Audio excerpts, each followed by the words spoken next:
Distinguished guests, speakers, dear participants, organizers, friends and colleagues, a very warm hello from Moldova to you all, and thank you very much for the opportunity to be able to address you today during such an important event, the Open Government Partnership Forum in Skopje. Congratulations on this important event, and I personally consider that it is crucial to have as much national debate around open government as possible in the OGP member countries and continue building on the great momentum we have in OGP today. It is a pity I cannot join you in person in Skopje. However, I will be following you in this session and throughout the day remotely. This particular session focusing on interinstitutional cooperation and communication, particularly with civil society organizations, is extremely timely in the OGP. And the reason for that is that in Open Government Partnership, we have countries come up with their national action plans on open government. As part of those national action plans, we have seen a number of ambitious commitments. And believe me or not, the quality of those commitments is directly dependent on the quality of interinstitutional cooperation and communication we have around the open government agenda. Cooperation between institutions is essential to the proper functioning of any development agenda, not only open government one, be it at local, national, regional or international levels. Establishment of interinstitutional cooperation does indeed involve building up mutual trust and understanding between different institutions and development of a common vision, common understanding on the issues that need to be addressed. In the context of the open government agenda, there are a number of aspects that need to be considered and need to be addressed. And I would like to share with you the two kinds of frameworks, institutional frameworks, that are essential for us to have in the OGP at the national level. Number one framework is a framework for interinstitutional communication and cooperation among public institutions. This framework should have a clear vision of what is expected to be achieved. This vision is being understood and shared by all public institutions involved. The same vision or the same framework promotes the clear understanding of the concept of open, collaborative and transparent government, which is not shared by all public institutions as of today. The same framework should indicate clearly what division, department or contact person is in charge of the OGP agenda, and it should also propose methodological steps for the roles and responsibilities of each public institution, deadlines, implementation plan, monitoring and evaluation of the results. The same institutional framework has to indicate clearly what is the public authority responsible for the overall cooperation and coordination of the open government agenda at the national level. I mean cooperation and communication amongst public institutions.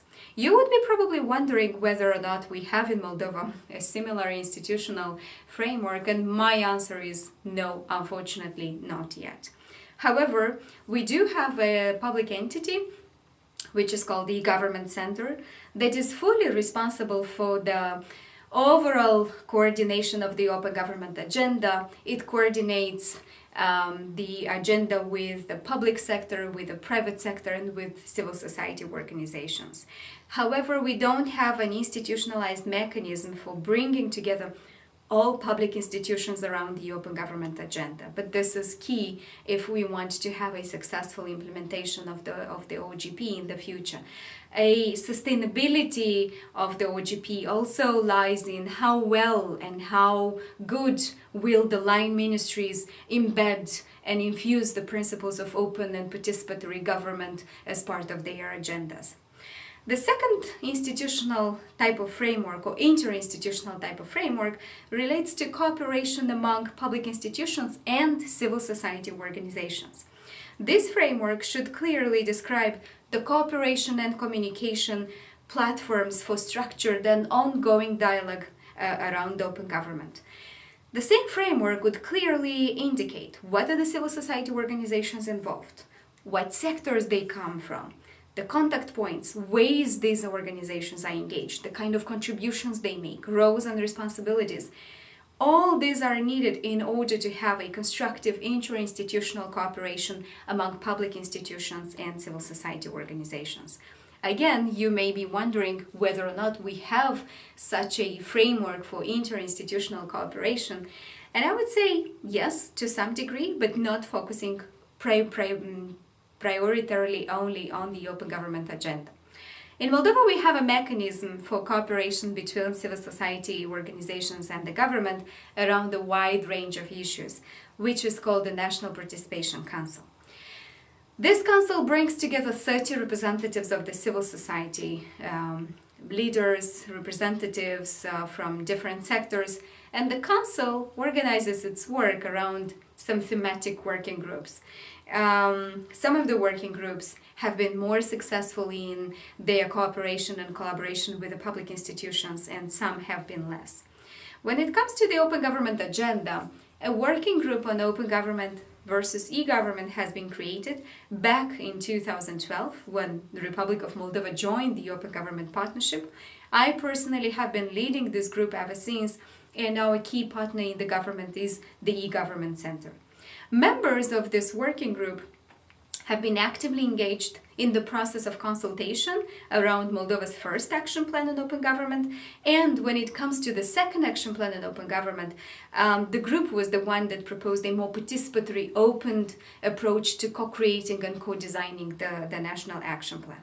The group also made a number of recommendations when it comes to commitments, and 2 of those commitments are today part of the National Action Plan on Open Government.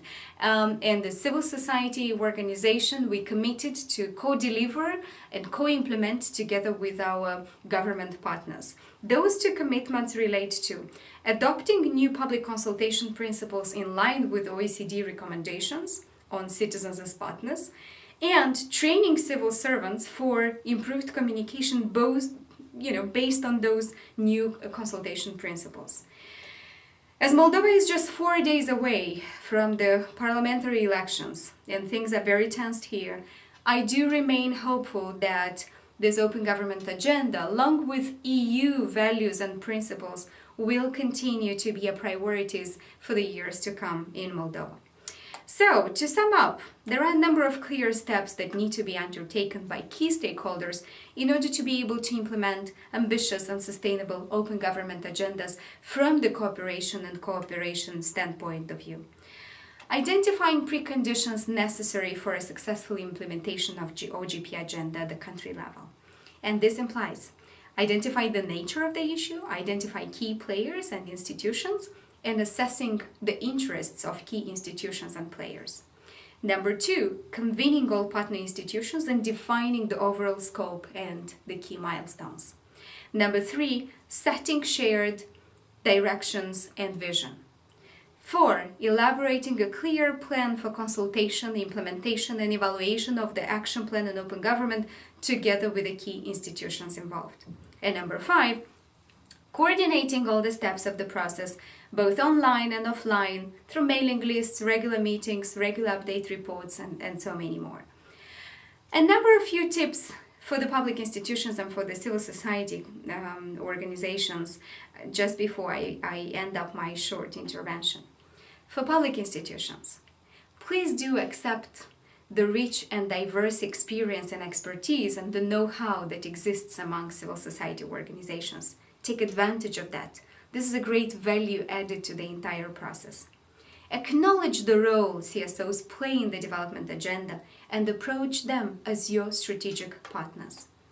For the civil society organizations, I would just like to suggest the following. That indeed it takes time for public institutions to get out of their comfort zone and acknowledge that good ideas come from everywhere. So be a little bit patient. Give it a little bit more time, not too much.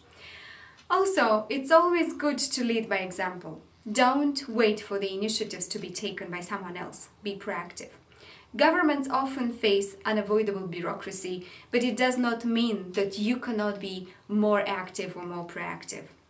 In line with this, I thank you very much for your attention. I wish you productive and interesting discussions and success to the OGP agenda in your respective countries.